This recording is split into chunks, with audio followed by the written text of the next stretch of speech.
I am going to describe about be verb, do verb and have verb in details. এই তিনটা verb হচ্ছে English language বা ইংরেজি ভাষার একটা ফাউন্ডেশন, একটা ভিত্তি। আপনি ইংলিশে যে কোনো সেন্টেন্স বা বাক্য তৈরি করতে যান, আপনাকে অবশ্যই বি ভার্ব, ডু ভার্ব এবং হ্যাভ ভার্ব এর সাহায্য নিতে হবে। এদেরকে ব্যবহার করেই যে কোনো সেন্টেন্স বা যে কোনো বাক্য মূলত তৈরি করতে হয়। বাট এদের ক্লিয়ার কনসেপ্ট আমরা জানি না, কখন এই ভার্ব গুলো অক্সিলারি ভার্ব হিসাবে একটা বাক্যে ব্যবহৃত হয়, কখন এই ভার্ব গুলো মেইন ভার্ব হিসাবে ব্যবহৃত হয়, কখন এই ভার্ব গুলো একটা বাক্য বা সেন্টেন্সকে নেগেটিভ করে, এই ভার্ব গুলোর অ্যাকচুয়াল অর্থ মূলত কি। এই ধরনের অনেক জায়গা, অনেক বিষয় সম্পর্কে, এগুলো খুবই basic things, compulsory grammatical things, খুবই বেসিক থিংস, বাট আমাদের অনেকের কনফিউশন থাকে, প্রবলেম ফেস করি আমরা। সেই জায়গাটা নিয়ে আমি কথা বলবো আজকের আপনাদের এই সম্পূর্ণ ক্লাসটাতে। তো মনোযোগ দিয়ে দেখেন, বোঝার চেষ্টা করেন, বিষয়গুলোকে নেওয়ার চেষ্টা করেন। So here you can see use of be verb. আমরা জানি ভার্ব হচ্ছে একটা সেন্টেন্স এর হার্টবিট। দেখেন, ভার্ব ছাড়া কিন্তু কোনো বাক্য তৈরি করা যায় না। Verb is a word that denotes being, having or doing something. কোনো কিছু করা, হওয়া, থাকা, চলা, খাওয়া, পড়া, লেখা, দেওয়া, নেওয়া, এই বিষয়গুলোকে আমরা ভার্ব বলি। তো uh without verb you will not be able to make any English sentence.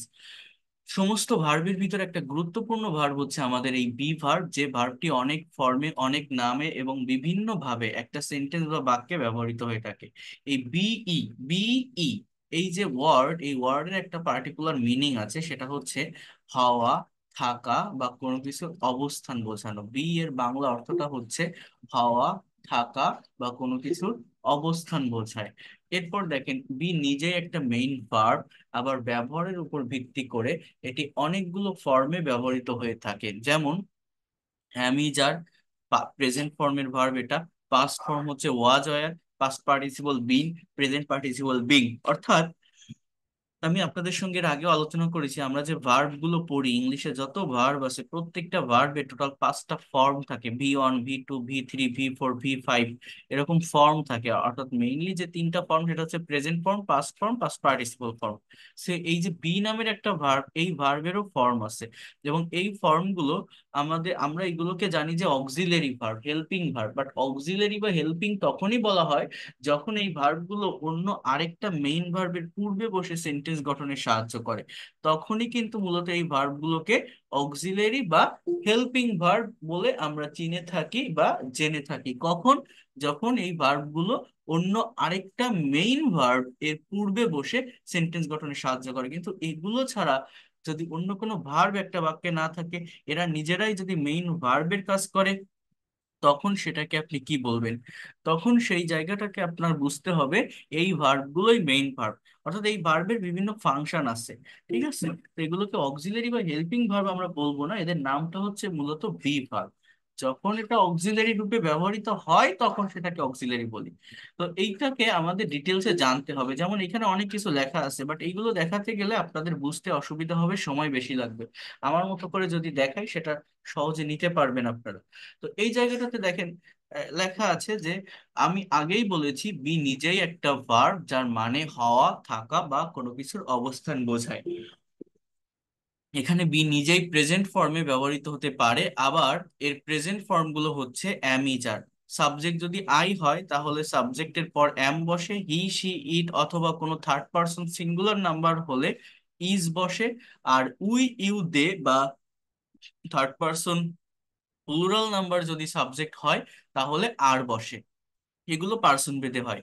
এবং এখানে দেখেন, আমাদের মনে রাখতে হবে যে অ্যামি যার প্রেজেন্ট টেন্স এর ভিতরে শুধুমাত্র প্রেজেন্ট ইনডিফিনিট এবং প্রেজেন্ট কন্টিনিউয়াস টেন্সে ব্যবহৃত হয়।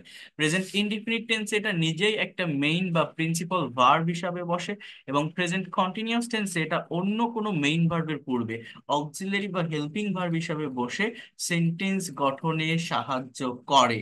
অক্সিলারি বা হেল্পিং ভার্ব হিসাবে বসে সেন্টেন্স গঠনে সাহায্য করে। মানে বিষয়টা কেমন, সেটা যদি আমি আপনাদেরকে একটু ডিটেলসে বোঝাই, তাহলে আপনারা সহজে নিতে পারবেন এই বিষয়গুলো। দেখেন, আমি আপনাদেরকে আবারও বলছি, প্রত্যেকটা ভার্বের ফর্ম থাকে। আমরা ইংলিশে কথা বলার জন্য এই যে স্পোকেন ইংলিশ শিখি, স্পোকেন ইংলিশ জিনিসটা কি? স্পোকেন ইংলিশ জিনিসটা হচ্ছে মূলত ভার্বের ফর্মের চেঞ্জ। এক একটা স্ট্রাকচারে এক এক ধরনের ভার্বের ফর্ম বসার কারণে সেন্টেন্সের টাইমের চেঞ্জ হয়, অর্থের চেঞ্জ হয়, মিনিং এর চেঞ্জ হয়ে যায়। তো আমাদের প্রত্যেকটা ভার্বের টোটাল 5টা ফর্ম আছে, যেমন এই V1 বা এটাকে বলা হয় প্রেজেন্ট ফর্ম, ভার্ব 2 বা পাস্ট ফর্ম, ভার্ব 3 বা পাস্ট পার্টিসিপল ফর্ম, ভার্ব 4 বা প্রেজেন্ট পার্টিসিপল ফর্ম, ভার্ব 5 বা এটাকে বলা হয় থার্ড পার্সন ফর্ম। এটা প্রেজেন্ট ইনডিফিনিট টেন্সে subject third person singular number হলে এই ফর্মটা বসে। প্রত্যেকটা প্রিন্সিপাল ভার্বের এরকম 5টা ফর্ম থাকে। যেমন গো মানে কি? গো মানে যাওয়া, এর পাস্ট ফর্ম হচ্ছে ওয়েন। এর পাস্ট পার্টিসিপল ফর্ম হচ্ছে গন। হ্যাঁ, এর প্রেজেন্ট পার্টিসিপল ফর্ম হচ্ছে গোয়িং। এর থার্ড পার্সন ফর্ম হচ্ছে গোস। এরকম প্রত্যেকটা ভার্বের 5টা ফর্ম থাকে। ইট মানে খাওয়া, এর পাস্ট ফর্ম হচ্ছে এট। পাস্ট পার্টিসিপল ফর্ম হচ্ছে ইটেন, EATEN। এর প্রেজেন্ট পার্টিসিপল ফর্ম যেটা সেটা হচ্ছে ইটিং। এর যে থার্ড পার্সন ফর্ম সেটা হচ্ছে ইটস। এরপরে আমি যদি বলি রাইট, এই রাইটস মানে কি? রাইটস মানে ইউ নো দ্যাট, লেখা। এর পাস্ট ফর্ম হচ্ছে রোড।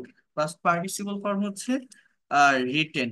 প্রেজেন্ট পার্টিসিপল ফর্ম হচ্ছে রাইটিং। এর থার্ড পার্সন ফর্ম হচ্ছে রাইটস। প্রত্যেকটা ভার্ব, আমি যদি বলি ড্র, ড্র ভার্বের পাস্ট ফর্ম কি? ড্রিউ। যেগুলো আজকে লিখতেছে এগুলো মনে রেখে দেন সারা জীবনের জন্য, DREW, এগুলো মোস্ট ইউজফুল ভার্ব। এর পাস্ট পার্টিসিপল হচ্ছে ড্রন, তাহলে ড্র, ড্রিউ, ড্রন। এর প্রেজেন্ট পার্টিসিপল ড্রয়িং। এর থার্ড পার্সন ড্রস। আমাদের যে গ্রামার বইগুলো আছে, গতানুগতিক বইগুলোতে মূলত 3টা ফর্ম দেওয়া থাকে, প্রেজেন্ট, পাস্ট আর পাস্ট পার্টিসিপল। অর্থাৎ V4 V5 থাকে না, কারণ ওগুলো টেন্স শেখার সঙ্গে শেখা হয়ে যায়, বাট এগুলোরও প্রয়োজন আছে একটা জায়গাতে। কোথায় প্রয়োজন সেটা নিয়ে আমি কথা বলবো। ড্রাইভ মানে চালানো, এর পাস্ট ফর্ম কি? ড্রোভ। এর পাস্ট পার্টিসিপল ফর্ম কি? ড্রিভেন। এর প্রেজেন্ট পার্টিসিপল ফর্ম কি? ড্রাইভিং। এর থার্ড পার্সন ফর্ম কি? ড্রাইভস। এরকম প্রত্যেকটা ভার্বের কিন্তু আমাদের 5টা করে ফর্ম থাকে। কথাটা মনোযোগ দিয়ে বোঝেন। স্পিক মানে কি? বলের পাস্ট ফর্ম কি? স্পোক। পাস্ট পার্টিসিপল ফর্ম কি? স্পোকেন। প্রেজেন্ট পার্টিসিপল ফর্ম কি? Speaking, speaking. এর থার্ড পার্সন ফর্ম কি? স্পিক্স। এরকম ইংরেজি ভাষায় প্রতিটা ভার্বের আমাদের 5টা করে ফর্ম থাকে। আবারও বলছি, এরকম ফর্ম থাকে। তো এদের মতোই অন্যান্য সকল ফাইনাইট ভার্ব বা প্রিন্সিপাল ভার্বের মতোই আমার এই বি নামে একটা ভার্ব আছে। বি হচ্ছে বেস ফর্ম বা একদম রুট ফর্মের ভার্ব। অর্থাৎ বেস ফর্ম আর প্রেজেন্ট ফর্ম জিনিসটা আলাদা, বাট মোস্ট অফ দা ভার্বের present form base form same, এই জন্য এটা বোঝা যায় না। বাট এই যে বি ভার্বটা, এই বি ভার্বের একটা প্রেজেন্ট ফর্ম আছে বা V1, সেটা হচ্ছে এম, ইজ, আর, মানে অন্যান্য সকল ভার্বের মতোই, বাট এটা একটু ভিন্ন। এর পাস্ট ফর্মটা হচ্ছে ওয়াজ, ওয়ার। এর পাস্ট পার্টিসিপল ফর্মটা হচ্ছে বিং, বি এর পাস্ট পার্টিসিপল বিং। এর প্রেজেন্ট পার্টিসিপল হচ্ছে বিন। এই বি ভার্বের যে প্রেজেন্ট পার্টিসিপল বা V3, সরি ভুল হয়ে গেছে, পাস্ট পার্টিসিপল হচ্ছে BEEN, bin. R present participle হচ্ছে BEING, বিং। V4 যেটা সেটা হচ্ছে বিং। আর V5 বলে এরকম হয় না, মানে subject third person singular number হলে যেটা হয় আর কি, ইজ বা ওয়াজ এটা বসে। আর এই যে বি ভার্ব, এই বি ভার্বের পরে আমাদের ডু ভার্ব একটা আছে। এই ডু এর পাস্ট ফর্ম হচ্ছে ডিড। এর পাস্ট পার্টিসিপল হচ্ছে ডান। এর প্রেজেন্ট পার্টিসিপল হচ্ছে ডু, ডুইং। এর যে থার্ড পার্সন ফর্ম সেটা হচ্ছে ডাস। এখানে আমাদের আরেকটা ভার্ব আছে, সেটা হচ্ছে হ্যাভ ভার্ব। আমরা বলি কি হ্যাভ, হ্যাজ, হ্যাড, বাট না। হ্যাভ এর পাস্ট ফর্ম কিন্তু হ্যাড, এর পাস্ট পার্টিসিপল ফর্মটাও হ্যাড। এর প্রেজেন্ট পার্টিসিপল ফর্মটা হচ্ছে হ্যাভিং। এর থার্ড পার্সন ফর্মটা হচ্ছে হ্যাজ। ঠিক আছে, এই হচ্ছে হ্যাভ ভার্বের 5টা ফর্ম।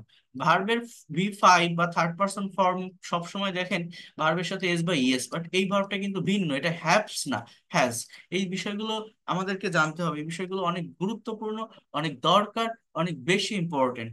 কেন ইম্পর্টেন্ট দেখেন, একটু বোঝানোর চেষ্টা করি। এই যে বি ভার্ব, এই বি এর কিন্তু 2টা মিনিং, 2টা বাংলা অর্থ এই ভার্বের। একটা হচ্ছে বি এর মানে হচ্ছে হওয়া, আরেকটা অর্থ হচ্ছে, এই বি ভার্বের বাংলা অর্থ হচ্ছে থাকা। বি ভার্বের 2টা অর্থ, 2টা মিনিং। একটা হচ্ছে হওয়া, আরেকটা মিনিং হচ্ছে থাকা। বি এর মানে হওয়া অথবা বি এর মানে থাকা। কখন কোনটা হবে? ভার্বের পরে। অর্থাৎ এক্সটেনশনে বা অবজেক্টে যদি পার্সন থাকে তাহলে বি এর মানে হওয়া, এবং এক্সটেনশনে বা অবজেক্টে যদি প্লেস থাকে তাহলে বি এর মানে থাকা। কেমন সেটা, বা বিষয়টা কেমন, যদি একটু বুঝাই বলি। আগে আমি অন্যান্য কিছু ভার্বের সঙ্গে কম্পেয়ার করি এটাকে। মনে করেন হি একটা ভার্ব, রাইট মানে কি লেখা, হি রাইটস সে লেখে। এবার সাবজেক্ট আর ভার্ব যদি আপনি বসান, আমি যেটা বলছি এর আগেও, একটা সেন্টেন্স অটোমেটিক্যালি পাওয়া যায়, অটোমেটিক্যালি একটা সেন্টেন্স চলে আসে if you put the subject and verb. তো হি রাইটস সে লেখে, কি লেখে, হি রাইটস আ লেটার সে একটা চিঠি লেখে, so that is the object. সে কি লেখে, সে একটা চিঠি লেখে। তাহলে আমি যদি বলি হি বি, হি বি মানে কি হওয়া বা থাকা, তাহলে সে হয় বা সে থাকে। হি বি এ ডক্টর, তাহলে সে একজন ডাক্তার হয়, that is the correct sentence, এটা কিন্তু ভুল না। হি বি এ ডক্টর। আবার আমি যদি হি বি সে, এখানে যদি আমি প্লেস বসাই, পার্সন বসাচ্ছি এই জন্য বি মানে হওয়া।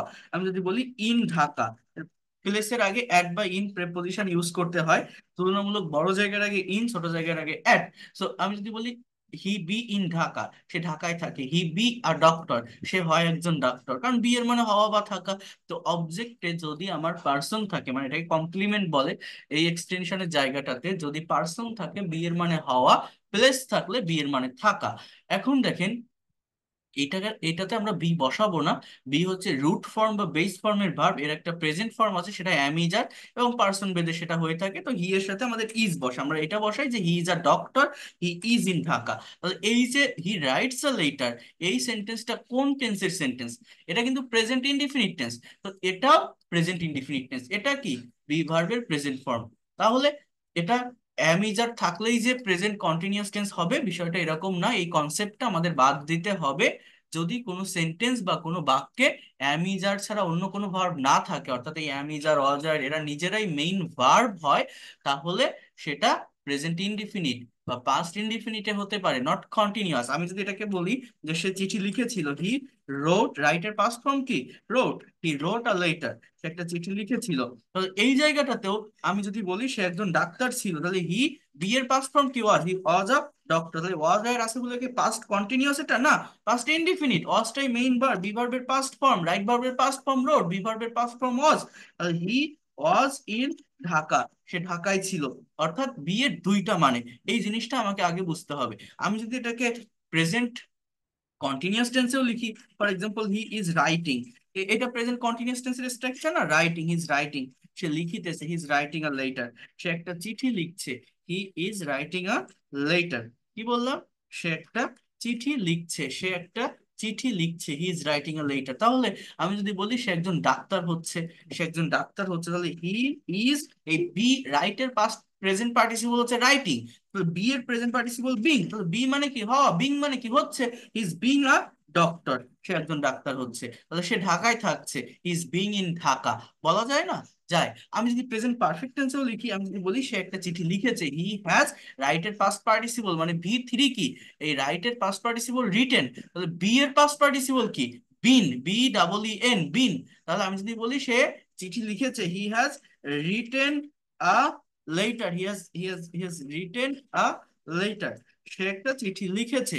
তাহলে আহ আমি যদি বলি যে সে একজন ডাক্তার হয়েছে, সে একজন ডাক্তার হয়েছে, তাহলে হি হ্যাজ, এই হ্যাজ তো আমার অক্সিলারি ভার্বের হ্যাজ, টেন্সের স্ট্রাকচারের হ্যাজ, এটা তো আমাকে পুট করতে হবে যেহেতু সেন্টেন্সটা আমার প্রেজেন্ট পারফেক্ট টেন্সের। তাহলে হি হ্যাজ, এবার ওই বি মানে হওয়া বা থাকা, আপনি এখানে বিকাম দিতে পারেন, গট দিতে পারেন, গেটের পাস্ট পার্টিসিপল গটেন দিতে পারেন, যাই বলেন না কেন, বাট এই বি ভার্ব দিয়েও হওয়া অর্থে বা থাকা অর্থে কিন্তু সেন্টেন্স গুলো করতে পারি। তাহলে হি হ্যাজ বিন আ ডক্টর, এর বাংলা অর্থ কি, সে একজন ডাক্তার হয়ে যাবে, হ্যাজ বিন আছে, এটা আছে বলে কি এটা কোনো পারফেক্ট কন্টিনিউয়াস বা কোনো প্যাসিভ ভয়েস না, এটা একদম প্রেজেন্ট পারফেক্ট টেন্সের অ্যাক্টিভের সেন্টেন্স, এবং বিনটাই এখানে মেইন ভার্ব, কোনো অক্সিলারি ভার্ব না। হ্যাঁ, তাহলে আমি যদি বলি সে ঢাকায় থেকেছে 2 বছর, হি has been in Dhaka for 2 years. হ্যাঁ, 2 ইয়ার্স, এখানে এই বিনটাই কিন্তু মেইন ভার্ব, আর কোনো ভার্ব নেই। তো এই বিনটা মেইন ভার্ব, যার মানে কি থেকেছে, থাকা, বি মানে থাকা, এর পাস্ট পার্টিসিপল থেকেছে, বিন, বি এর পাস্ট পার্টিসিপল বিন, বি এর প্রেজেন্ট পার্টিসিপল বিং। আবার সে ডাক্তার হয়েছে, বি এর মানে দুইটা, হওয়া বা থাকা।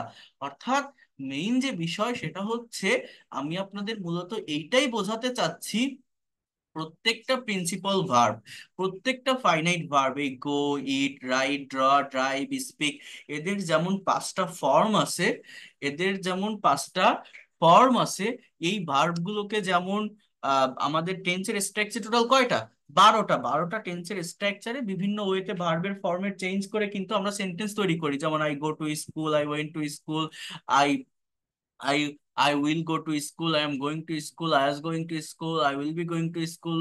I have gone to school. I had gone to school. I will have gone to school. I have been going to school since morning. মানে শুধুমাত্র গো ভার্বটার বিভিন্ন ফর্ম ব্যবহার করে আমরা কিন্তু সমস্ত টেন্সের স্ট্রাকচার মেনটেন করে সেন্টেন্স লিখতে পারি। তো প্রত্যেকটা প্রিন্সিপাল ভার্বের যেমন পাঁচটা ফর্ম আছে, প্রত্যেকটা প্রিন্সিপাল ভার্ব যেমন যে কোনো টেন্সের স্ট্রাকচারে যে কোনো সেন্সে যে কোনো অর্থে ব্যবহার করা যায় বা যেতে পারে, ইন দ্য সেম ওয়ে এই যে অ্যাম ইজ আর ওয়াজ আর, যেটাকে আমরা অক্সিলারি বা হেল্পিং ভার্ব হিসাবে চিনি বা জানি, এগুলো শুধুমাত্র অক্সিলারি বা হেল্পিং ভার্ব না, এরাও অন্যান্য সকল মেইন ভার্ব বা প্রিন্সিপাল ভার্ব বা ফাইনাইট ভার্বের মতো যে কোনো টেন্সের স্ট্রাকচার, এটা যে শুধুমাত্র প্রেজেন্ট কন্টিনিউয়াস টেন্সে বসে বা শুধুমাত্র পাস্ট কন্টিনিউয়াস টেন্সে বসে, বিষয়টা এরকম না। এরা যে কোনো টেন্সের স্ট্রাকচারে যে কোনো সেন্সে তাদের নিজস্ব ফর্ম অনুযায়ী নিজস্ব অর্থ অনুযায়ী বসতে পারে, অন্য সকল ফাইনাইট ভার্ব বা প্রিন্সিপাল ভার্বের মতো। এরাও অ্যাজ এ প্রিন্সিপাল ভার্ব, এদেরও পাঁচটা ফর্ম আছে, এদেরও নিজস্ব অর্থ আছে, এবং যে কোনো টেন্সেই বসতে পারে, শুধু কন্টিনিউয়াস টেন্সে বসে না। আমার কথা কি বুঝতে পারছেন? এরা অক্সিলারি ভার্ব না, এরা বি ভার্ব।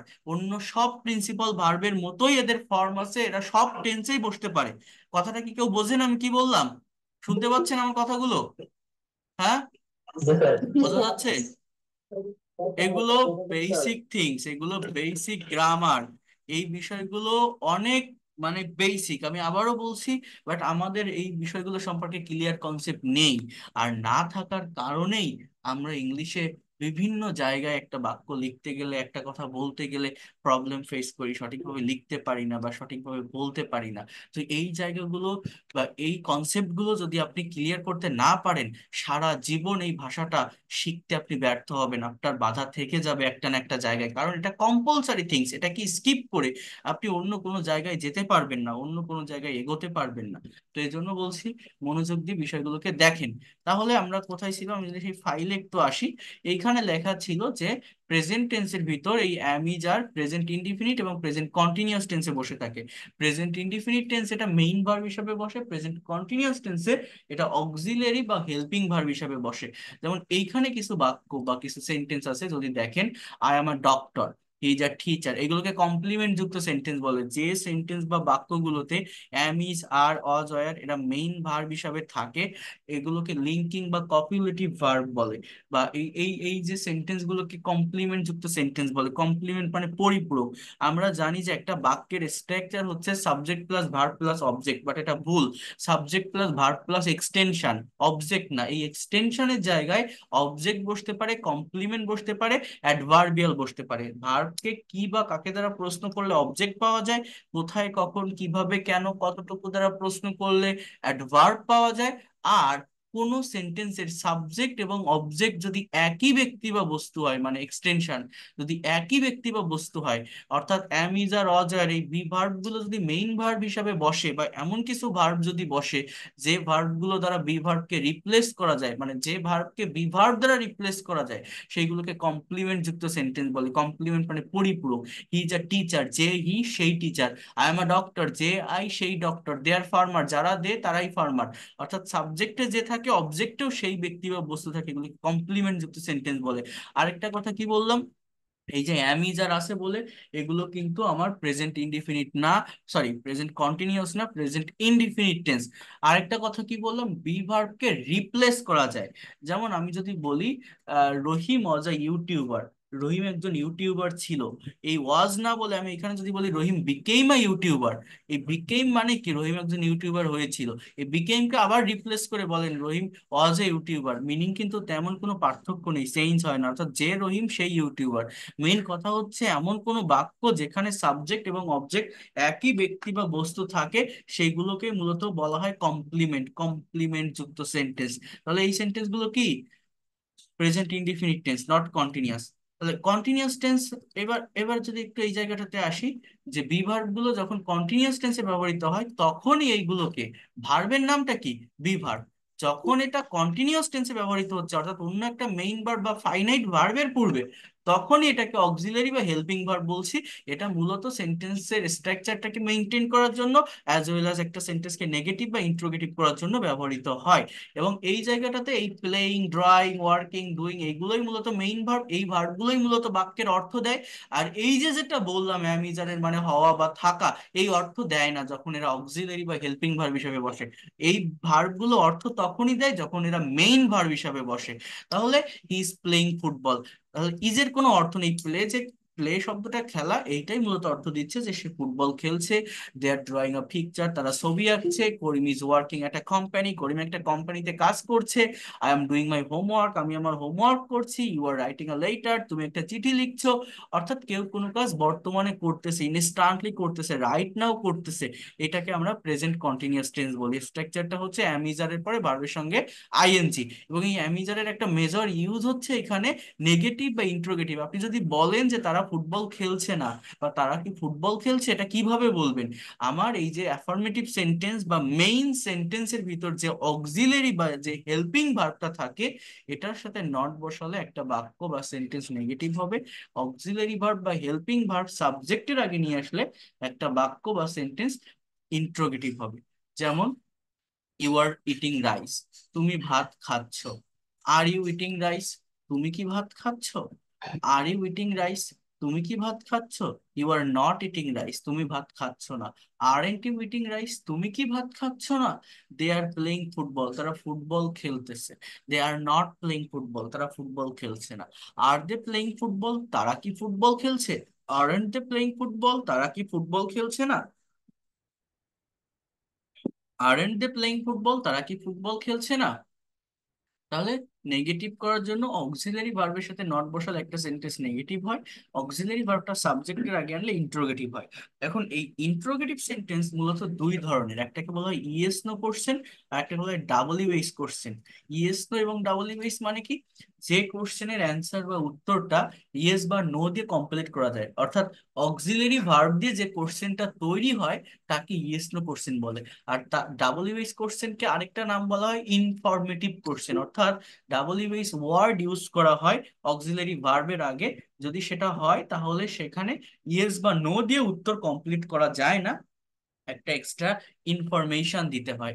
যেমন দেখেন, আমি যদি বলি আর দে প্লেইং ফুটবল, তারা কি ফুটবল খেলছে, you can say that yes they are playing football, yes or no, complete. But where are they playing football, আপনার যদি এখানে একটা কোশ্চেন থাকে ওয়ার, কোথায় তারা খেলছে, তখন তো আর ইয়েস নো বলতে পারবেন, আপনাকে ডিটেলস একটা অ্যান্সার দিতে হবে যে they are playing football at this place, right? So why are they playing football, তারা কেন ফুটবল খেলছে। How are they playing football, তারা কিভাবে ফুটবল খেলছে। Why aren't they playing football, তারা কেন ফুটবল খেলছে না। Why aren't they playing football, তারা কেন ফুটবল খেলছে না। দেখেন এখানে দেওয়া আছে একটা সেন্টেন্স বা একটা বাক্যকে কতগুলো ওয়েতে আমরা ট্রান্সফর্ম করতে পারি। He is driving a car, সে একটা গাড়ি চালাইতেছে। He is not driving a car, সে গাড়ি চালাচ্ছে না। Is he driving a car, সে কি একটা গাড়ি চালাচ্ছে। Isn't he driving a car, সে কি একটা গাড়ি চালাচ্ছে না। Why is he driving a car, সে কেন একটা গাড়ি চালাচ্ছে। Where is he driving a car, সে কোথায় একটা গাড়ি চালাচ্ছে। How is he driving a car, সে কিভাবে একটা গাড়ি চালাচ্ছে। Why isn't he driving a car, সে কেন গাড়ি চালাচ্ছে না। When isn't he driving a car, সে কোথায় কখন গাড়ি চালাইতেছে না। Where isn't he driving a car, সে কোথায় গাড়ি চালাচ্ছে না। একটা কথাকে বিভিন্ন ওয়েতে, negative interrogative, negative interrogative, WH word plus negative, WH word plus interrogative, WH word plus negative interrogative, এটা করা শিখতে হবে। ঠিক আছে, তো ওই প্রেজেন্ট টেন্সের মতো সেম ওয়েতে ওয়াজ ওয়ারও কিন্তু পাস্ট ইনডিফিনিট টেন্সে এবং পাস্ট কন্টিনিউয়াস টেন্সে বসবে। পাস্ট ইনডিফিনিট টেন্স এটা মেইন ভার্ব, অর্থাৎ এই যে সেন্টেন্স গুলো, he was a good boy, I was a teacher, they were players, Rahim was a doctor, you were happy, you were a smart girl, they were brilliant student, those are past indefinite tense, not continuous. Was আর এর পরে যদি আরেকটা verb থাকে, তার সাথে ING থাকে, সেটাকে আমরা পাস্ট কন্টিনিউয়াস টেন্স বলতে পারি। তাহলে আমাদের আগে যে কনসেপ্টটা ছিল যে অ্যাম ইজ আর থাকলেই প্রেজেন্ট কন্টিনিউয়াস, ওয়াজ আর থাকলেই পাস্ট কন্টিনিউয়াস, এরকম না, এই ধারণাটা ভুলতে হবে। এই ভার্ব গুলো কিন্তু একটা নাম আছে, এরা অক্সিলারি ভার্ব হিসাবেও বসে, মেইন ভার্ব হিসাবেও বসে। মেইন ভার্ব হিসেবে বসলে এদের অর্থ দেয়, এদের অর্থটা হচ্ছে হওয়া বা থাকা। এবং অন্যান্য সকল ফাইনাইট ভার্ব বা প্রিন্সিপাল ভার্বের মতো আহ এই ভার্ব গুলো কিন্তু যে কোনো টেন্সের স্ট্রাকচারে আমাদের বসতে পারে, তাদের নিজস্ব ফর্ম অনুযায়ী, অর্থ অনুযায়ী। আবার এরা অক্সিলারি ভার্ব হিসাবে বসে, যখন অক্সিলারি ভার্ব হিসাবে বসে তখন এরা কোনো অর্থ দেয় না, মূলত এদের কাজটা হচ্ছে একটা বাক্যকে ওই সেন্সে বলতে সাহায্য করা এবং সেন্টেন্সকে নেগেটিভ বা ইন্ট্রোগেটিভ করা। এই যে কথাগুলো বলছি, যে লেকচার গুলো দিচ্ছি, এটা অনেক গুরুত্বপূর্ণ, অনেক বেশি ইম্পর্টেন্ট। হয়তো একবারে ধরতে পারবেন না, বাট ক্লাস রেকর্ডটা একবার দেখবেন, বারবার দেখবেন, কথাগুলো শুনবেন। স্ক্রিন দেখার দরকার নেই, আপনি অন্য কাজ করছেন, অন্য কাজ করেন, বাট আমার এই ভিডিওটা প্লে করে রাখেন।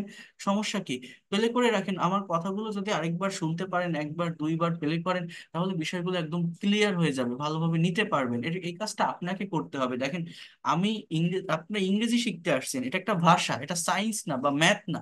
একটা টিচার পড়ালো, আপনি মনোযোগ দিয়ে শুনলেন, সব শিখে গেলেন। এটা একটা ল্যাঙ্গুয়েজ, একটা ভাষা শিখতে গেলে নিজেকে কাজ করতে হবে। আমি আপনার টিচার, আমি আপনাকে সঠিক একটা ওয়ে দেখাতে পারি, সঠিক একটা টেকনিক বা স্ট্র্যাটেজি বলতে পারি, একটা গাইডলাইন দিতে পারি, বাট অ্যাকচুয়াল কাজটা আপনার, আপনার ব্রেনে এই ল্যাঙ্গুয়েজটা সেট আপ করতে হবে, আপনাকে প্র্যাকটিস করতে হবে, আপনার ব্রেন দিয়ে আইডিয়া জেনারেট করতে হবে, you have to out speak, আপনার মুখ দিয়ে কথা বের করতে হবে। আদারওয়াইজ, আমি ওইখানে পেইড কোর্স করি, ওই লোকটা পড়াই, প্রতিদিন ক্লাস করলাম, চলে গেলাম, আবার পরের দিন সেম টাইমে ক্লাস করতে আসলাম, সব শিখে গেলাম, না। নিজেকে ভাবতে হবে, নিজেকে ইংলিশের একটা এনভায়রনমেন্ট নিজের ব্রেনে সেট আপ করতে হবে। আমি এই যে আপনাদের পড়াচ্ছি, আমি এই যে ক্লাস নিচ্ছি, এর বাইরে আমি বিভিন্ন সময়ে আমি কিন্তু এই ল্যাঙ্গুয়েজ নিয়ে ঘাটাঘাটি ঘাটাঘাটি করতে থাকি, এটা ওটা, বিভিন্ন টিউটোরিয়াল, বিভিন্ন জায়গা থেকে আমার স্টুডেন্টদেরকে আরো কিভাবে বেটার সার্ভিস দেওয়া যায়, সব সময় আমি এটা নিয়ে কাজ করি। তো এই ধরনের একটা এনভায়রনমেন্ট আপনার ব্রেনে সেট আপ করতে হবে। এই যে আপনাদের এখন ক্লাস নিচ্ছে, এই ক্লাসটা শেষ হলেই আমি কনভারসেশন লিখতে বসবো, যে কনভারসেশন গুলো আমি স্টুডেন্টদের প্র্যাকটিস করাবো। প্র্যাকটিক্যাল কিছু কনভারসেশন, মানে আপনাদের না, আপনাদের আগের ব্যাচের যে স্টুডেন্ট আছে তাদেরকে আমি প্র্যাকটিস করাবো, এরকম কিছু কনভারসেশন আমি এই একটু পরেই আর কি, এই ক্লাসটা শেষ হলে আমি তা লিখতে বলবো। অনেকগুলো কনভারসেশন আমি তৈরি করব ভাবছি আজকে, এবং সেটা আগামীকাল থেকে তাদের সেই সেশন গুলো আমি স্টার্ট করব, যাতে করে এই যে টেন্সের স্ট্রাকচার বা সেন্স গুলো শিখাই, এগুলো প্র্যাকটিক্যালি যাতে করে তারা বলতে পারে বা শিখতে পারে বা কারোর সঙ্গে কমিউনিকেশন কনভারসেশন করতে পারে, যেটা আপনারাও পেয়ে যাবেন আস্তে আস্তে ক্লাস করতে করতে। তো যেটা আপনাদেরকে বলছি, এরকম একটা এনভায়রনমেন্ট আপনাকে সেট আপ করতে হবে আপনার ব্রেইনে। আচ্ছা, এরপর ফিউচার টেন্সের ক্ষেত্রে কি হয়, আমার এই বি ভার্ব, মেইন ভার্বটা কিন্তু বি, রুট ফর্ম বা বেস ফর্ম হচ্ছে বি, আর অ্যামিজারটা হচ্ছে বি এর প্রেজেন্ট ফর্ম। তাহলে এই জায়গাটা আপনাকে বুঝতে হবে, সেটা হচ্ছে ফিউচার টেন্সের স্ট্রাকচার সাবজেক্ট প্লাস শ্যাল বা উইল প্লাস বি ওয়ান, ভার্বের বেস ফর্ম। হ্যাঁ, বা প্রেজেন্ট ফর্ম আমরা বলি, বাট সব ভার্বেরই প্রেজেন্ট ফর্ম এবং বেস ফর্ম সেম হয়, বাট এই জায়গাটা কিন্তু একটু ভিন্ন। এখানে রুট ফর্ম বা বেস ফর্মই বলা হয়, মডেলের পর এটা বসে। আহ তো বি নিজেই একটা ভার্ব, বি এর বাংলা অর্থ হওয়া বা থাকা। তো শ্যাল আর উইলের পার্থক্যটা তো আমি আগেও বলছিলাম, সাবজেক্ট যদি আই এবং উই হয়, অর্থাৎ ফার্স্ট পার্সন সাবজেক্ট হলে শ্যাল ইউজ করা যায়, বাট ইউ, হি, শি, দে, এই সেকেন্ড বা থার্ড পার্সন সাবজেক্টের সঙ্গে শ্যাল ইউজ করা যায় না। কিন্তু উইলটাকে আবার যে কোনো পার্সনের সঙ্গে ইউজ করা যায়, ফার্স্ট পার্সন, সেকেন্ড পার্সন বা থার্ড পার্সন, যে কোনো পার্সনের সঙ্গে ইউজ করা যায়। আর শ্যালটা এনসিয়েন্ট গ্রামার আগে ব্যবহৃত হতো, বর্তমান প্রেজেন্ট বা মডার্ন গ্রামার অনুযায়ী শেয়ালের ব্যবহারটা হয় না ওইভাবে। সো প্রত্যেকে চেষ্টা করবেন শেয়ালকে স্কিপ করে সব জায়গায় উইল কে ব্যবহার করার, that will be better for you, তাহলে কোনো কনফিউশন থাকবে না। তো শ্যাল বি বা উইল বি এটা ফিউচার কন্টিনিউয়াস টেন্সে আমরা ব্যবহার করি, এরপরে ভার্বের সাথে আইএনজি বসে। কিন্তু ফিউচার ইনডিফিনিট টেন্সে বি যখন মেইন ভার্ব হিসাবে বসে, আমার কিন্তু এই শ্যাল বি বা উইল বি বসবে। যেমন দেখেন, I will be a doctor, be মানে কি, হওয়া। যদি অবজেক্টে পার্সন থাকে তাহলে হওয়া, যদি প্লেস থাকে তাহলে বি এর মানে চেঞ্জ হয়ে যাবে, বি এর মানে হবে থাকা। So I will be a doctor, আমি একজন ডাক্তার হব। He will be a teacher, সে একজন শিক্ষক হবে। ইট উইল বি ডেঞ্জারাস, এটা বিপজ্জনক হবে। দে উইল বি ফুটবলার, তারা ফুটবলার হবে। You will be a teacher, তুমি শিক্ষক হবে। তুমি শিক্ষক হবে। যদি আপনি নেগেটিভ করেন উইল নট কে সংক্ষেপে ওন্ট বলা যায়, যে I won't be a doctor, আমি ডাক্তার হব না। He won't be a teacher, সে শিক্ষক হবে না। They won't be a footballer, তারা ফুটবলার হবে না। এবং আমাদের মনে রাখতে হবে যে এখানে ইন্ট্রোগেটিভ করার ক্ষেত্রে অনেকেই উইল বিটা একসাথে সবার প্রথমে নিয়ে আসে, যেটা একদমই ভুল। উইলটা হচ্ছে অক্সিলারি ভার্ব, আর বি ভার্বটা নিজে মেইন ভার্ব, সো বি কিন্তু সাবজেক্টের পরে থাকবে। অর্থাৎ ইংলিশটা এরকম হবে ইন্ট্রোগেটিভের ক্ষেত্রে, will he be a doctor, সে কি একজন ডাক্তার হবে। উইল দে বি ফুটবলার, তারা কি ফুটবলার হবে। Will you be a teacher, তুমি কি একজন শিক্ষক হবে। আরেকটা আছে negative interrogative, won't he be a doctor, সে কি ডাক্তার হবে না। ওন্ট দে বি ফুটবলার, তারা কি ফুটবলার হবে না। Won't you be a teacher, তুমি কি শিক্ষক হবে না।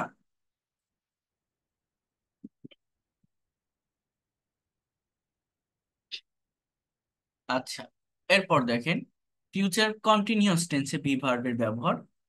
কোন একটা কাজ ভবিষ্যতে চলতে থাকবে বোঝালে এটার ব্যবহার আমরা করি। এই টেন্স যে বি ভার্বটা ব্যবহৃত হয় সেটা উইলের সাথে অক্সিলারি ভার্ব হিসাবে বসে, এবং এর সাথে আরো একটা ভার্ব থাকে যেটা সেন্টেন্সের মেইন ভার্ব হিসাবে বসে, এবং সেই ভার্বটার সঙ্গে আইএনজি যুক্ত হয়। যেমন সাবজেক্ট প্লাস শ্যাল বি বা উইল বি প্লাস ভার্বের সঙ্গে আইএনজি প্লাস অবজেক্ট। যেমন I will be eating rice, আমি ভাত খেতে থাকবো। He will be driving a car, সে গাড়ি চালাতে থাকবে। They will be playing football, তারা ফুটবল খেলতে থাকবে। You will be doing this work, তুমি এই কাজটা করতে থাকবে। Ruma will be drawing a picture, Ruma ছবিটা আঁকতে থাকবে। Karim will be going to Dhaka, করিম ঢাকায় যেতে থাকবে। We will be learning English, আমরা ইংরেজি শিখতে থাকবো। অর্থাৎ উইল বি এর পরে আরেকটা ভার্ব থাকে যার সঙ্গে আইএনজি, এটা ফিউচার কন্টিনিউয়াস টেন্সে বসতেছে। বাট এই উইল বি কিন্তু ফিউচার ইনডিফিনিট টেন্সেও বসতে পারে, যেখানে বিটা মেইন ভার্ব আর কোনো ভার্ব নেই। এগুলো নেগেটিভ ইন্টারোগেটিভ সেম ওয়েতে করতে পারবেন। একটা কথা মনে রাখবেন, ইন্টারোগেটিভে অনেকেই বিটা আগেই নিয়ে ফেলে সাবজেক্টের। যেমন will be I eating rice, অনেকে এরকম বলে, বাট এটা হবে না। এটা will I be eating rice, will he be driving a car, সে কি গাড়ি চালাতে থাকবে। আমি কি ভাত খেতে থাকবো। Will they be playing football, তারা কি ফুটবল খেলতে থাকবে। Will Roma be drawing a picture, Roma কি ছবি আঁকতে থাকবে। Won't I be eating rice, আমি কি ভাত খেতে থাকবো না। Won't he be driving a car, সে কি গাড়ি চালাতে থাকবে না। Won't they be playing football, তারা কি ফুটবল খেলতে থাকবে না। Won't Ruma be drawing a picture, Ruma কি ছবি আঁকতে থাকবে না। এরকম হয় আর কি সেন্টেন্স গুলো। তো এই ব্যবহারগুলো আপনাদের একটু করতে হবে। আমি এরপর একটু সামনের দিকে যাব, একটার সাথে আরেকটাকে কম্পেয়ার করতে হয়। আমি একটু ডু ভার্ব নিয়ে কথা বলবো। সবাই এইখানে একটু মনোযোগ দেন এবার, ভালোভাবে একটু মনোযোগ দেওয়ার চেষ্টা করেন। একটা মিনিট। এই দেখেন এবার আমি যদি একটু ডু ভার্ব নিয়ে কথা বলি, তাহলে মোট কথা ওইখানে কি দাঁড়ালো, বি ভার্বের যে কথাটা সেটা হচ্ছে শুধুমাত্র কন্টিনিউয়াস টেন্সগুলোতে ওই ভার্ব বসবে না। ওই ভার্ব মেইন ভার্ব হিসেবে যার অর্থ হওয়া বা থাকা, এবং ওই ভার্ব আহ যে কোনো টেন্সের স্ট্রাকচারে তাদের নিজস্ব ফর্ম অনুযায়ী কিন্তু বসতে পারে হওয়া বা থাকা অর্থে। তো এবার দেখেন ইউজ অফ ডু ডাজ বা এখানে ডিড। আমরা জানি এই ভার্ব গুলো আমাদের কাছে খুবই পরিচিত, এবং সেন্টেন্সে ভিন্ন ভিন্ন স্ট্রাকচার অনুযায়ী ভিন্ন ভিন্ন ভাবে বসে থাকে। এই ভার্ব গুলো কখনো সেন্টেন্সকে নেগেটিভ করে, আবার কখনো ইন্ট্রোগেটিভ করে, আবার কখনো মেইন বা প্রিন্সিপাল ভার্ব হিসাবে একটি বাক্যে বসে থাকে। এই ভিন্ন ভিন্ন ব্যবহারের কারণে ডু ডাজ ডিড নিয়ে আমাদের মধ্যে কনফিউশন তৈরি হয়। তো এই ক্লাসটি থেকে আমরা ডু ডাজ ডিড এর সকল সমস্যা এবং সমাধান করব। ফার্স্ট অফ অল আমরা যেটা জানি সেটা হচ্ছে ডু মানে করা, যেটা একটা মেইন ভার্ব হিসাবে সেন্টেন্সে বসে থাকে। ডু এর বাংলা অর্থটা কি, করা। এরপর দেখেন এই ডু ভার্বের তিনটা ফর্ম আছে, সেটা হচ্ছে do did done. For example I do my work, আমি আমার কাজ করি। হি ডিড হিজ ওয়ার্ক, সে তার কাজ করেছিল। He has done his work, সে তার কাজ করেছে।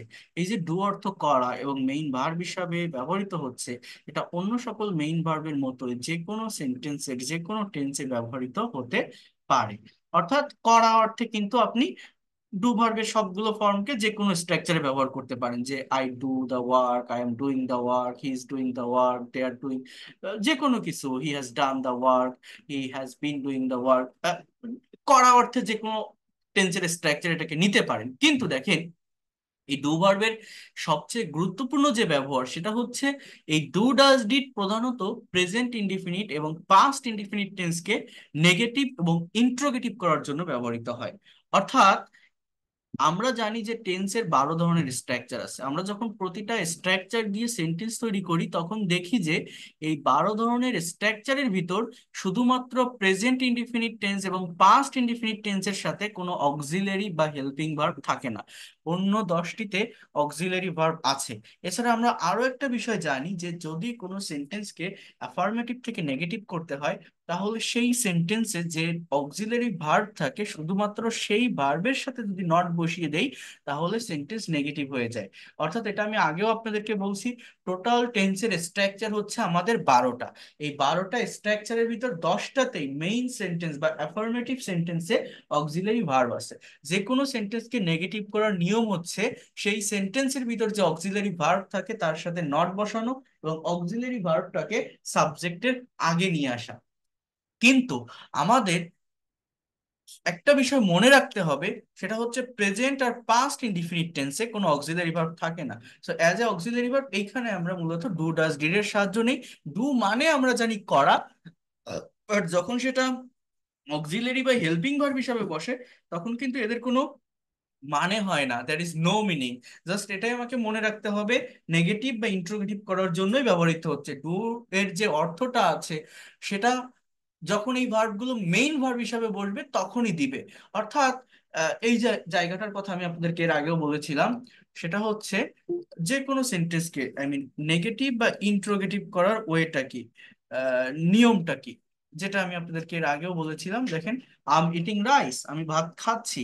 আম নট ইটিং রাইস, আমি খাচ্ছি না। He is playing football, he is not playing football. They are watching TV, they are not watching TV. You are driving a car, you are not driving a car. Rohim has completed his work. Rohim has not completed his work. I have eaten my dinner. I have not eaten my dinner. He has finished his homework. He has not finished his homework. They were playing football. They were not playing football. I was singing a song. I was not singing a song. He had gone to Kolkata. He had not gone to Kolkata. He will play football. He won't or will not play football. I will go to the market. I won't go to the market. He will be driving a car. He will not be or he won't be driving a car. সে গাড়ি চালাতে থাকবে, সে গাড়ি চালাতে থাকবে না। They will be drawing a picture. They won't be drawing a picture. I mean, they will not be drawing a picture. In the same way, if you want to make interrogative sentence like I am eating rice, am I eating rice? He's playing football. Is he playing football? They are watching TV. Are they watching TV? You are driving a car. Are you driving a car? Rohim has completed his work. Has Rohim completed his work? Then I have eaten my dinner. Have I eaten my dinner? He has finished his homework. Has he finished his homework? They were playing football. Were they playing football? I was singing a song. Was I singing a song? He had gone to Kolkata. Had he gone to Kolkata? He will play football. Will he play football? I will go to the market. Will I go to the market? He will be driving a car. Will he be driving a car? বোঝেন এগুলো? They will be drawing a picture. তারা ছবি আঁকতে থাকবে। Will they be drawing a picture? তারা কি ছবি আঁকতে থাকবে? বাট এই সেন্টেন্স গুলো আপনি কিভাবে করবেন যেখানে কোনো অক্সিলারি ভার্ব নেই? যেমন I play football, he sat in the restaurant, they go to school, he writes a letter, he discussed about the matter, I spoke in English. Past indefinite বা প্রেজেন্ট ইনডিফিনিট টেন্সের sentence এগুলো। সাবজেক্টের পরেই main ভার্বের এই present form বা সাবজেক্টের পরেই মেইন ভার্বের পাস্ট ফর্ম। এই জায়গাটা করার জন্য আমরা কি বলছি? ডু ডাজ ডিড এর সাহায্য নিব অক্সিলারি ভার্ব হিসাবে। অক্সিলারি ভার্ব হিসাবে কিন্তু ডু ডাজ ডিড আমার এই জায়গাটাতে বসাতে হবে। কেমন সেটা বা সেটা কিভাবে হয় বোঝার চেষ্টা করেন একটু। এখানে দেখেন, এখানে নিয়মটা হচ্ছে প্রেজেন্ট ইনডিফিনিট টেন্সে ডু এর ব্যবহার হবে, সাবজেক্ট যদি থার্ড পারসন সিঙ্গুলার নাম্বার হয় তাহলে ডাজ বসবে। আর পাস্ট ইনডিফিনিট টেন্সে ডিড এর ব্যবহার হবে যে পার্সনই হোক না কেন। আর যখন এই ডু ডাজ ডিড বসে তখন কিন্তু মেইন ভার্বটা একদম বেস ফর্মে চলে আসে। যেমন I play football, I do not play football. Do মানে কিন্তু এখানে করা না, জাস্ট না, অর্থাৎ নেগেটিভের জন্যই ব্যবহৃত হচ্ছে। They draw picture, they don't draw picture. You eat rice, তুমি ভাত খাও। You do not eat rice, তুমি ভাত খাও না। I write a letter, I don't write a letter. I sing a song, I don't sing a song. আমি গান গাই, আমি গান গাই না। হি প্লেইস ফুটবল, দেখেন এটা হচ্ছে প্রেজেন্ট ইনডিফিনিট টেন্সের নিয়ম, সেটা হচ্ছে V5, অর্থাৎ subject third person singular number হলে ভার্বের সাথে এস বা ইএস বসে, মানে হচ্ছে ভার্বের থার্ড পারসন ফর্ম বসে। কিন্তু যখন আপনি নেগেটিভ করবেন বা ইন্ট্রোগেটিভ করবেন, প্রেজেন্ট ইনডিফিনিট টেন্সের সেন্টেন্স গুলোতে ডাজের ব্যবহার করতে হবে। ডাজ মানে হচ্ছে ডু এর সাথে এস বা ইএসটা সংযুক্ত হয়ে যাওয়া। তো যখন ওই ডু এর সাথে ইএস বসতেছে, তখন ওই মেইন ভার্বের সাথে আর এস থাকবে না, ওটা প্রেজেন্ট ফর্মে চলে আসবে, অর্থাৎ V5 থেকে V1-এ চলে আসবে। হি প্লেইস ফুটবল, সে ফুটবল খেলে। He does not play football, সে ফুটবল খেলে না। শি সিংস আ সং, সে একটা গান গায়। She does not sing a song, সে গান গায় না। রহিম ড্রস আ পিকচার, রহিম একটা ছবি আঁকে। Rahim does not draw a picture, Rahim ছবি আঁকে না। It has a red colour, এটার একটা লাল রং আছে। It doesn't have a red colour, এটার লাল রং নেই। করিম ড্রাইভস আ কার, করিম একটা গাড়ি চালায়। করিম ডাজেন্ট ড্রাইভ আ কার, করিম গাড়ি চালায় না। এরপর দেখেন, এরপর আমরা যদি একটু এই জায়গাটাতে আসি, I play football, do I play football, they draw a picture, do they draw a picture, you eat rice, do you eat rice, I I write a letter, do I write a letter, I sing a song, do do I sing a song, এটা একটু ভুল আছে। He plays football, does he play football, she sings a song, does she sing a song, এখানে not হবে না, একটু ভুল আছে। Rahim draws a picture, does Rahim draw a picture. এইবার দেখেন তো এটা একটু, it has a red colour, এটা লাল রং আছে। Does it have a red colour, এটা কি লাল রং আছে? তাহলে এখানে হ্যাজ, এখানে ডাজ বসছে ঠিক আছে, বাট হ্যাভ কেন হলো? কেউ বলতে পারেন? যেমন হি plays football, does he play, she sings a song, does he Singh, Rahim draws a picture, does he draw.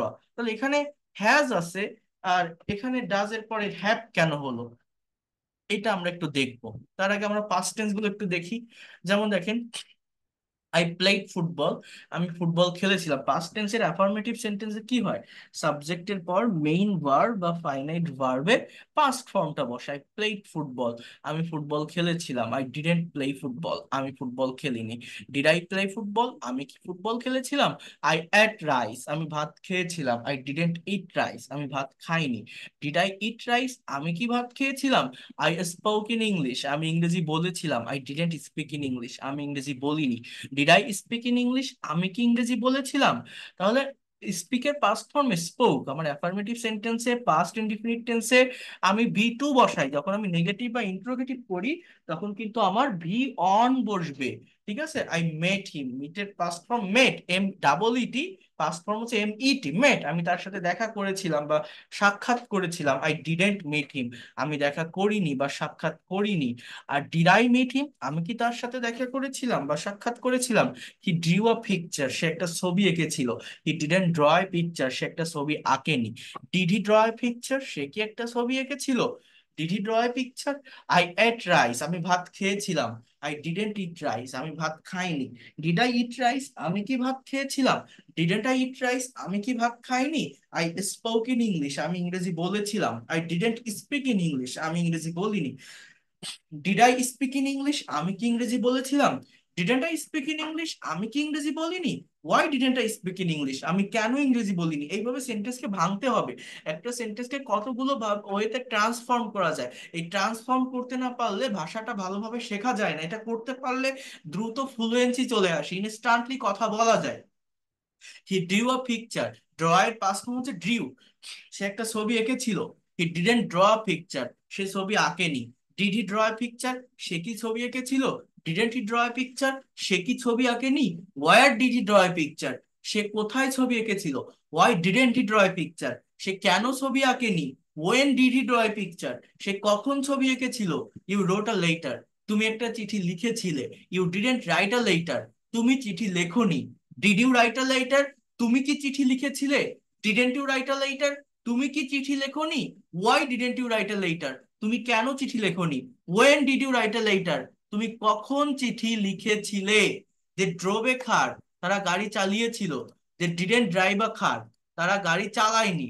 Did they drive a car, তারা কি গাড়ি চালিয়েছিল?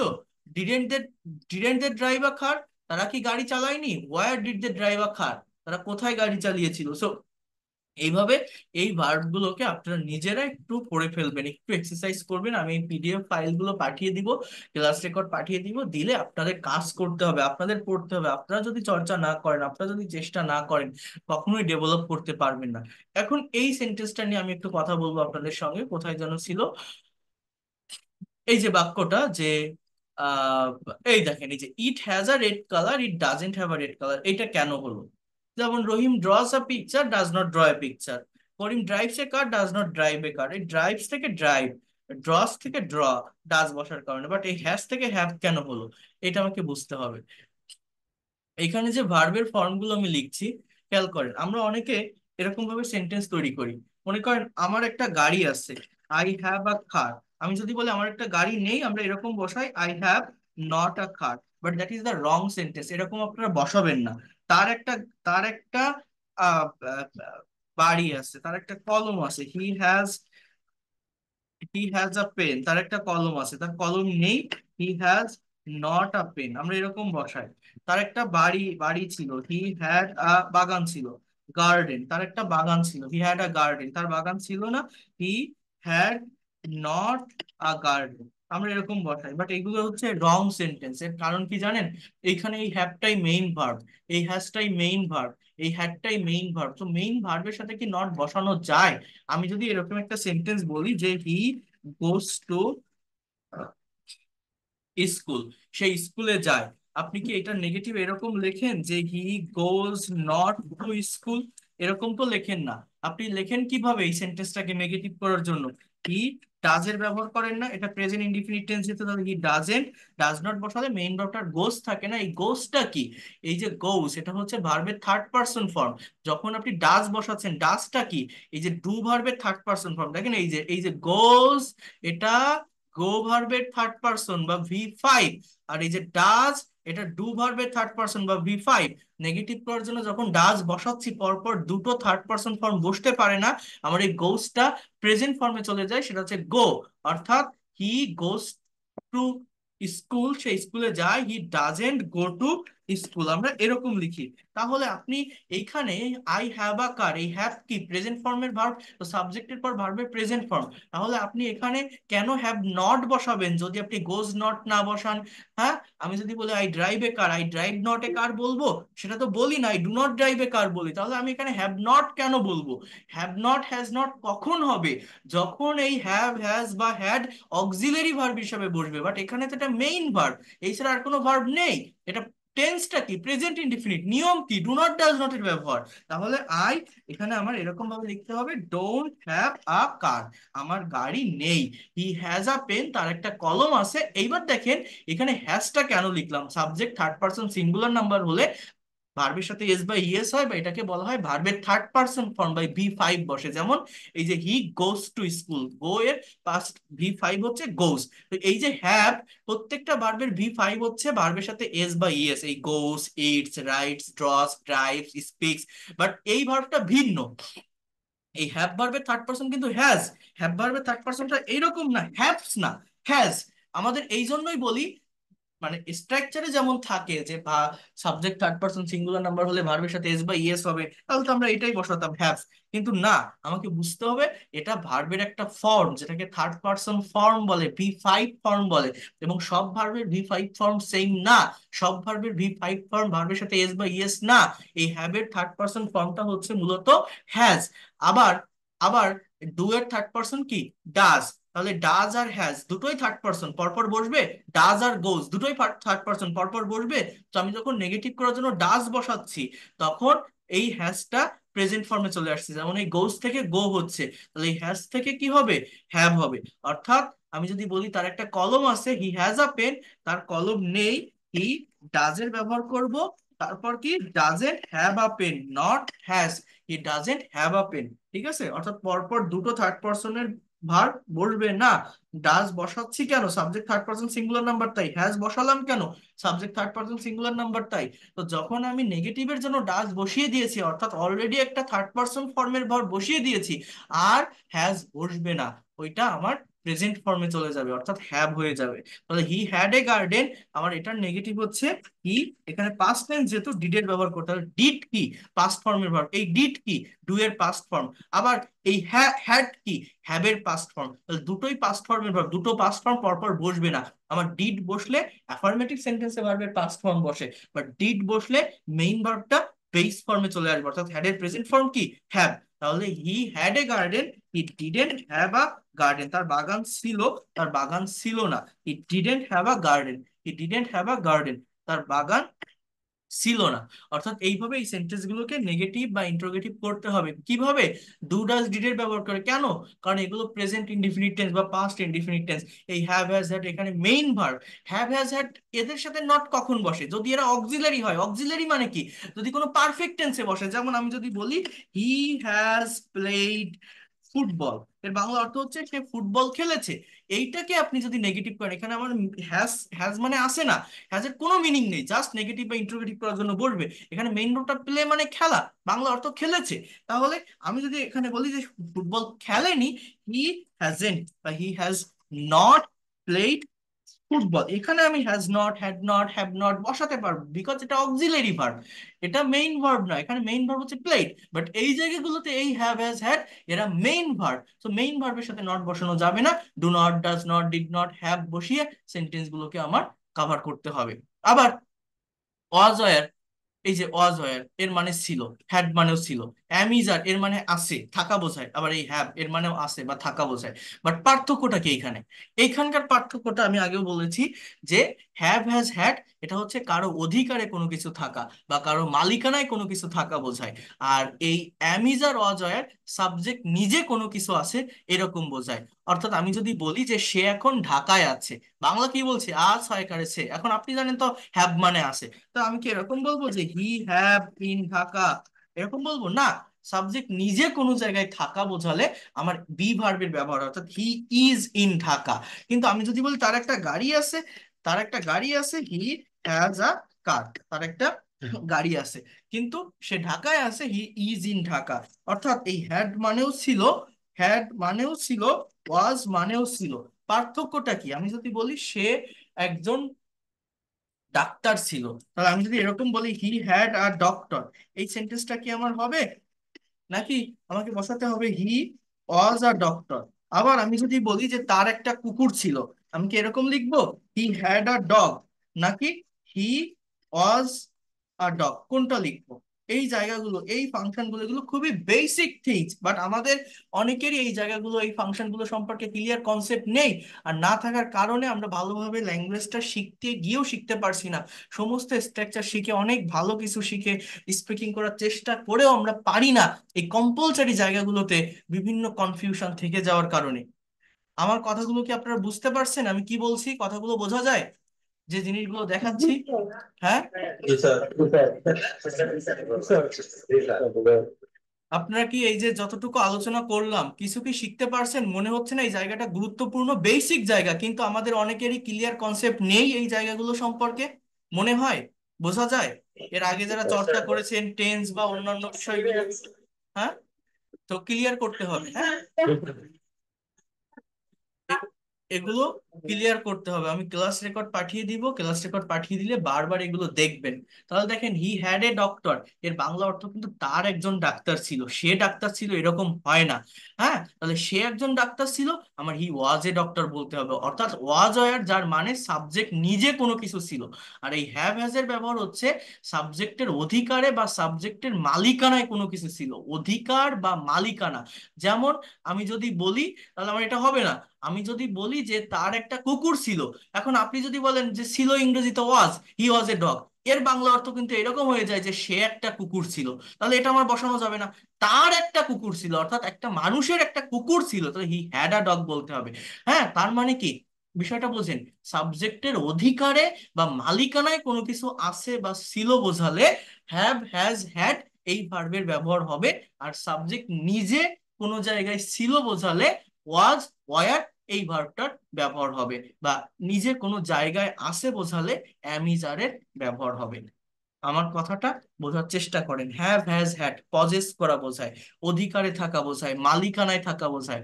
আর ওয়াজ ওয়ার সাবজেক্ট নিজে কোনো জায়গায় ছিল এটা বোঝায়। আপনাদের এই ক্লাসগুলো কমপ্লিট না করে আমি কখনো প্র্যাকটিক্যাল স্পিকিং এর জায়গাতে আসতে পারবো না। দেখেন এখানে সম্ভব না, এটা আপনারা ভালোভাবে শিখতে পারবেন না। স্পিকিং করালে করতে পারবেন, বাট অনেক জায়গায় দুর্বলতা থেকে যাবে, ভুল ভুল থেকে যাবে, ভুল কখনো সংশোধন করতে পারবেন না, ওভারকাম করতে পারবেন না। এই জন্য আর কয়েকটা ক্লাস আপনাকে একটু ধৈর্য ধরে করতে হবে। এই যে জিনিসগুলো দেখাচ্ছি, এরপরে মডাল ভার্ব দেখাবো, মডাল ভার্বের পর সেমি মডাল ভার্ব, তারপর প্যাসিভ ভয়েস, এই জায়গাগুলো যদি আমি ভালোভাবে কাভার করে দিতে পারি, প্র্যাকটিক্যালি আপনারা যে কেউ ক্রিয়েটিভ ওয়েতে আমার গাইডলাইনের ভিতরে থেকে স্পিকিং করতে পারবেন, প্রেজেন্টেশন দিতে পারবেন, কনভারসেশন করতে পারবেন, কমিউনিকেশন করতে পারবেন, কোনো প্রবলেম হবে না। খুব ভালোভাবে পানির মতো সহজ হয়ে যাবে সবকিছু। কিন্তু এই কনসেপ্ট গুলো, এই ধারণাগুলো না নিলে হবে না। অনেকেই ভর্তি হয়ে ধৈর্য থাকে না, ভাবে কেন পারতেছি না, কি পড়াচ্ছে শিখতে পারতেছি না। না, আমি তো একটা ডেডলাইন, একটা সময়সীমা আপনাদের দিয়েছি যে 3 মাসের ভিতর কভার করবো, সেইটুকু টাইম তো অ্যাটলিস্ট দিবেন। কেবল তো জাস্ট কয়েকটা ক্লাস হচ্ছে। তো এই জন্য আমি বারবার বলছি এই ক্লাসগুলো আগে একটু করেন মনোযোগ দিয়ে, ধৈর্য ধরে, আমি যেভাবে যাই আমার সঙ্গে কোঅপারেট করেন, শিখতে থাকেন। এখন আপনার কাজ না, আপনার প্রশ্ন না, এখন কাজটা আমার, আমার দেখানোর বিষয়, আমার আপনাকে জানানোর বিষয়। এই জায়গাগুলো আমি জানাই, আমি দেখাই, জিনিসগুলো দেখেন, পরিচিত হন, একটু শেখেন, তাহলে দেখবেন প্র্যাকটিক্যাল স্পিকিং এর যে জায়গাটা, সেটা অনেক ভালোভাবে আপনি করতে পারছেন। আপনার যখন জায়গা আসবে তখন আমি সেটা ভাগ করে দিব, গ্রুপ ভাগ হয়ে যাবে, ছোট ছোট গ্রুপ থাকবে, একজন আরেকজনের সঙ্গে প্র্যাকটিস করতে পারবেন, আমার গাইডলাইনে থেকে প্র্যাকটিস করতে পারবেন, 1-to-1 সেশন থাকবে, অনেক কিছু পাবেন। এটা সিরিজ বাই সিরিজ, ধাপে ধাপে সব ফ্যাসিলিটিস আপনারা পাবেন। বাট এই যে ডিসকাশন গুলো করছি আমি এতটা ডিটেলসে, এই বিষয়গুলো নিয়ে কেউ বলবে না, কেউ আপনাদেরকে দেখাবে না। এই জন্য বলছি রেকর্ড গুলো দেওয়ার পরে বারবার এই রেকর্ড গুলো একটু দেখবেন। দেখেন, এটা করতে পারলে আপনার ক্রিয়েটিভ পাওয়ারটা বাড়বে, ইংরেজির ভিত্তিটা আপনার মজবুত হয়ে যাবে। ঠিক আছে? তো সবাই একটু করার চেষ্টা করবেন। So that's all for today. এখন যদি কারো